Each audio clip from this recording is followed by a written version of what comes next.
The Fed minutes from last week came out this morning, and they had a lot to say about what is going to happen in the future. You don't want to miss what they're talking about and my analysis of what it means. Hello, everyone, and welcome to Real Estate Daily with the House Heroes. My name is Troy, and every day, Monday through Friday, we go over the latest news in real estate, housing, and the mortgage market. If you like what we're talking about, hit that like button and then smash that subscribe button. Let's get our subscriber count up. I want to bring you a 5 to 10 minute mortgage and real estate housing every single day. I even will want to start thinking about doing it on the weekends, or at least filming something about what's relevant in today. Let's jump into our first article here. Exactly what I began with. This is from CNBC. It says Fed sees more restrictive policies as likely if inflation fails to come down, minutes say. So this is very interesting. Now, I think a lot of people have turned positive, especially when they felt that Atlanta Fed came out last week and said we had a second consecutive quarter of down GDP, which means we're in a recession. And again, traditionally in recessions, the housing market, unless the housing market caused it, we usually see rates go down and the housing market fairly strong during these times. People are feeling that right now. I don't know if that's false hope or not. I'm going to give you my opinion here in a second. But if you read the article or you listen to what the Fed Chairman Powell said, is that he doesn't really care about recession. He's not really concerned about anything except for inflation. Now, how do you get inflation down? And this is really the big point that I'm going to make here. To get inflation down, you have to get people to stop purchasing goods and services. What does that really mean? That means that the less oil consumed, it will bring down demand, and demand brings down the price. More oil, more gasoline consumed, it just puts upper pressure. That means that the refineries have to refine more, and that means that we're purchasing more oil on the market with everybody else, with all the European countries, and it forces the price up. So it's demand and supply. How do we get rid of that demand, or how do we lessen that demand? Well, first of all, I can tell you don't drive. That doesn't make any sense. We all understand that. The second thing I can say that the Fed, I think, really is looking at is employment/unemployment. It's really easy to know that if you don't have enough money at the end of the day, you're not going to drive and do extracurricular things. And with that, you have less driving and you have less gas. Less gas means that the gasoline prices go down.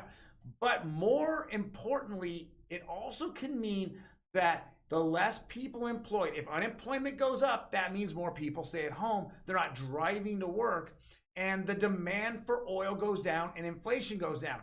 Now, I know it's a really crappy way of looking at things, but this is how the Fed has looked at things for the last, 7, 8 months. Ever since the end of October, they are here to destroy your wealth. If they beat up your wealth, they take it from you in the stock market or the crypto market, or they take your value of your home down, right? Or they increase all the amount of goods and services around you.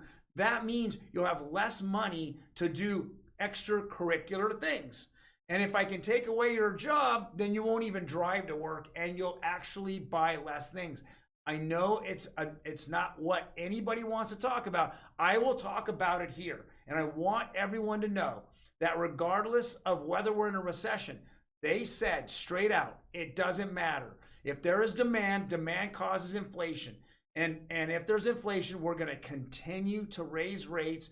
And the rates that we raise are a 12-month outlook for what we want to do. We want to look at 12 months in advance. We want you to spend less and less and less every single month for the next 12 months. Next slide. The job market is still red hot despite recession fears as the great resignation continues. Well, this is their problem. If they continue to see the job market being hot and more people are out there and they want to resign to a better job, well, that does not help the Fed and doesn't help inflation.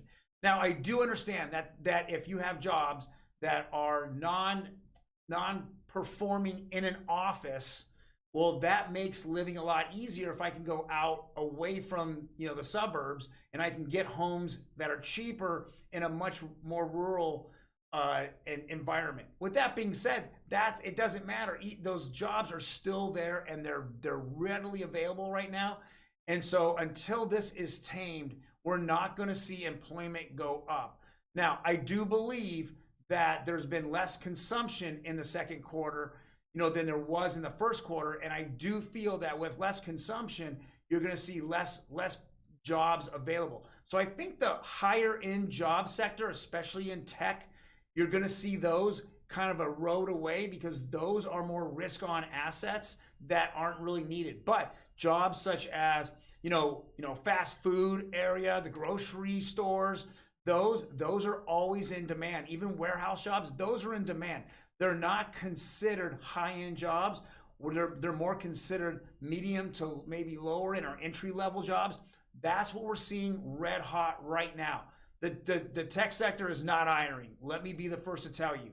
You've seen all kinds of crypto exchanges, and we're seeing Silicon Valley just lay people off in groves right now. So we're just getting more and more of the entry-level type of jobs that are available. With that being said, that means that higher end tickets such as real estate and homes aren't being purchased with those kind of people, right? They're just beginning, or they're just trying to survive week to week, month to month. We're just not going to see a demand in the home market because of that. Next, and this is something that I just don't like the FUD that's out there. If you actually read this CNBC article, it says mortgage demand sinks even as rates drop. Well, why would mortgage demand sink? That's just such a negative thing. Well, of course it sank from year over year. They're looking at what happened 12 months ago when the market was robust. Rates were in the high twos, low threes, and people were refining. Of course it's going to go down. The demand's going down. There is no refis. The interest rates have doubled since. This is just a FUD article. They're not going to go over year. It's just a headline that CNBC wants more people to read, or more people to look at, as it's a depressing thing for the real estate and mortgage market. Next article, and this is what I talked about yesterday, and I'll again talk about it today. It says US dollar index, or the Dixie, the next upside comes at 107.3. What this is telling us is that the US currency, the dollar, is becoming more stronger and stronger versus other currencies. Well, what does that mean to you in the housing market? I know you're going, okay, Troy, thanks for the info, but no thanks, I don't want to waste my time.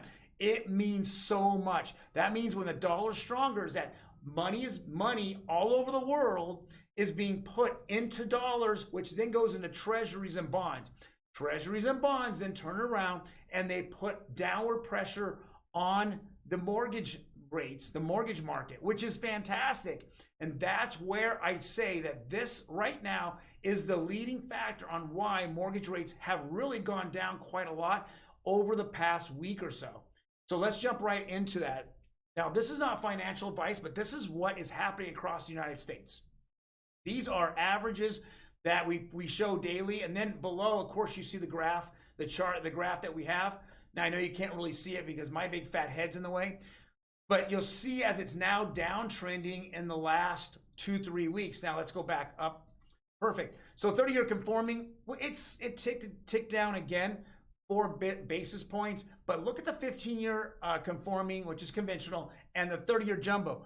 That's the second huge drops that we've seen in the last 2 days. Last 4 or 5 days. And now we're seeing the 30-year FHA, it just ticked down a little bit more. I think that the sentiment right now, it was really negative for May and going into June. We saw that with the Michigan survey. But I think right now, there's a lot of factors going on. And I think the hopium, everyone's smoking the hopium or popping the hopium right now, thinking that things are going to change. Now, you could put out a lot of conspiracy theories saying, well, now elections are coming up and things are going to change for the better until the election. I don't know if that's true or not, but all I see here is that in the month of June, we just saw oil prices hit all-time highs, but at the end of it, we're running into recession. So it's kind of that rope. It's tug, pull, back and forth. And with that being said, we're going to see that at the end of this month, with all the different indexes coming out, the CPI, the Fed meeting, the last Fed meeting for at least a month and a half, 2 months, and then the GDP number coming out, all at once at the end of the month, we're going to see which really rules the day, which is going to come out, and where sentiment is going to end up there. I do believe that the housing market right now is in a flux. I think a lot of people are scared because of sentiment and that they're not buying. I do see going forward that there might be a slight home decrease, the first one in about 3.5 to 4 years. I think it's it's going to happen because traditionally there's a lot of things happening in July, but I also feel that when it's all said and done, market sentiment is going to rule the day. And if it rules the day, we're going to go into a very soft July this month, and possibly, spilling over into August. Well, guys, thank you very much for joining me. If you have any comments, please leave them below. I'm more than happy to answer them for you. If you have any questions, if you're thinking, hey, I want to buy a house, Troy, what is your opinion? Please definitely leave them there, or go to our Instagram page. We're on Instagram, we're on TikTok. You can then DM me there, and I will answer all your questions. I know a lot of people are asking, is this the right time to buy? I will go over that on Friday. If this month I feel is the right time to buy, and my feeling and forward thinking for the rest of the month, I will get that done for you. Guys, you have a fantastic day, and I will see you tomorrow.